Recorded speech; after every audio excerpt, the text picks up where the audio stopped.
করেন আর কখন কি বলেন তার কোনো ঠিক ঠিকানাই নেই। অনেকে তাকে মোহাম্মদ বিন তুগলকের সঙ্গেও তুলনা করে বসেন।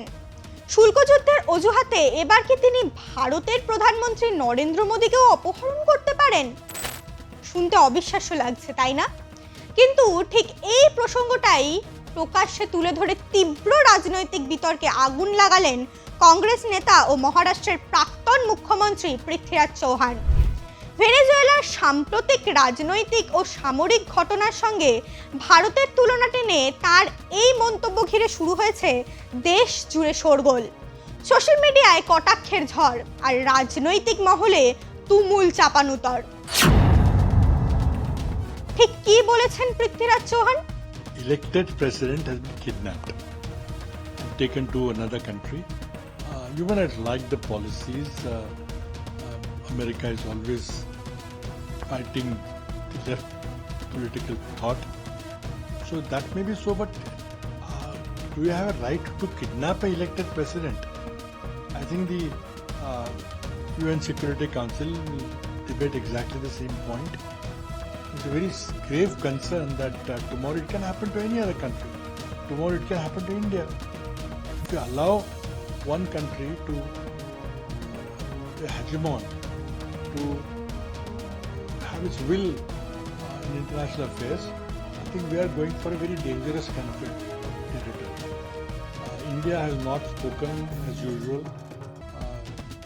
not taken a stand on Venezuela matter. What is right, what is morally correct, what is not correct, nothing.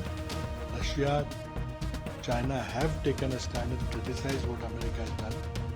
But in India, Prime Minister Modi is more concerned about his own personal image and standing up for what is right and what is wrong. Same thing happened in Ukraine war. We did not take any side. Both sides are correct, both sides are wrong. We did not take any stand on Israel Hamas matter when there's a clear case of genocide against the Gaza Strip, people living in Gaza Strip. We kept quiet because Mr. Netanyahu is Modi's personal friend. শুনলেন তিনি কি বললেন? তিনি বলেন ভেনেজুয়েলায় যা হয়েছে তেমন কিছু কি ভারতেও হতে পারে? ডোনাল্ড ট্রাম্প কি আমাদের প্রধানমন্ত্রী নরেন্দ্র মোদীকে অপহরণ করতে পারেন? ভেনেজুয়েলার প্রেসিডেন্ট নিকোলাস মাদুরোকে মার্কিন সেনা অভিযানে গ্রেফতার করার প্রসঙ্গ টেনেই এই প্রশ্ন তোলেন তিনি। তার বক্তব্য, আন্তর্জাতিক রাজনীতিতে যেভাবে শক্তিধর দেশগুলো প্রভাব বিস্তার করছে তাতে ভবিষ্যতে যে কোনো অপ্রত্যাশিত ঘটনাই ঘটতে পারে। এই মন্তব্য প্রকাশ্যে আসতেই রাজনৈতিক উত্তেজনা তুঙ্গে ওঠে। ভেনেজুয়েলায় ঠিক কি ঘটনা ঘটেছিল?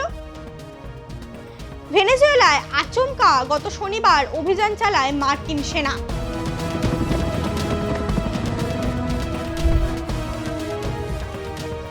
অভিযোগ, নিকোলাস মাদুরো ও তার স্ত্রীকে হেফাজতে নিয়ে আমেরিকায় নিয়ে যাওয়া হবে, যেখানে তাদের বিরুদ্ধে মাদক পাচার এবং মাদক সন্ত্রাসের অভিযোগে মামলা দায়ের হয়েছে এবং বিচার প্রক্রিয়া ইতিমধ্যেই শুরু হয়েছে। এই ঘটনায় আন্তর্জাতিক মহলে ব্যাপক বিতর্কের জন্ম দিয়েছে।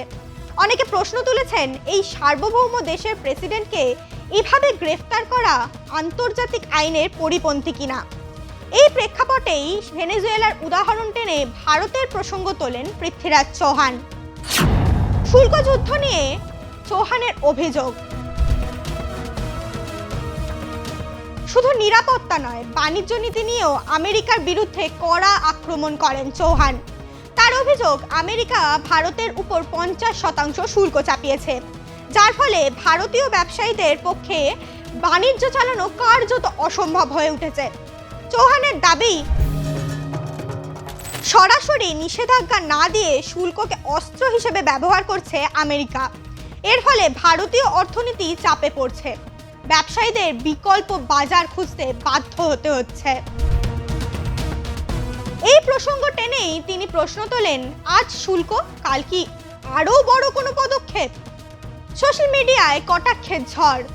চৌহানের মন্তব্য সামনে আসতেই সোশ্যাল মিডিয়ায় শুরু হয় তীব্র প্রতিক্রিয়া। অনেকে এই মন্তব্যকে বলেছেন অবাস্তব, হাস্যকর রাজনৈতিক অপরিপক্কতা। পরমাণু শক্তিধর দেশ ভারতের সঙ্গে ভেনেজুয়েলার তুলনা টানাকে অনেকেই অপমানজনক বলেও আক্রমণ করেছেন। একাধিক পোস্টে চৌহানের বক্তব্যকে জোক এবং ফুল বলেও ব্যঙ্গ করা হয়েছে। জম্মু ও কাশ্মীরের প্রাক্তন ডিজিপি এসপি বৈদ এই মন্তব্যের কড়া সমালোচনা করেছেন। তিনি বলেন, ভারতের মতো শক্তিশালী ও সার্বভৌম দেশের প্রধানমন্ত্রীকে ভেনেজুয়েলার সঙ্গে তুলনা করা গোটা দেশের জন্য অপমানজনক। কথা বলার আগে ভাবা উচিত। জাতীয় নিরাপত্তা ও কূটনৈতিক অভিজ্ঞতার কথা তুলে ধরে তিনি এই মন্তব্যকে দায়িত্বজ্ঞানহীন বলে কটাক্ষ করেন। এই ইস্যুতে বিজেপি কংগ্রেসকে তীব্র আক্রমণ করেছে। বিজেপির জাতীয় মুখপাত্র প্রদীপ ভান্ডারী এক্স হ্যান্ডেলে লেখেন, কংগ্রেস প্রতিদিন নিজেদের আরও নিচে নামাচ্ছে। ভেনেজুয়েলার সঙ্গে ভারতের তুলনা করে তারা আসলে নিজেদের ভারত বিরোধী মানসিকতারই প্রকাশ করছে।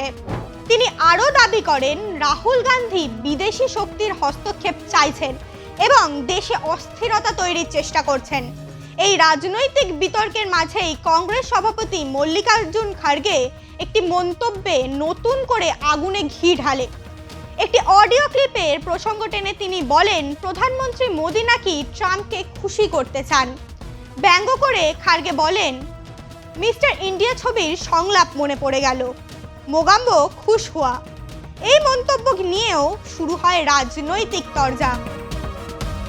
वो कांग्रेस पे आ सकती है और बाकी देश के वजीर आजम साहब देश की रहनुमाई करते हैं, नरेंद्र मोदी जी, एनडीए की। हमें डिक्टेशन की जरूरत नहीं है।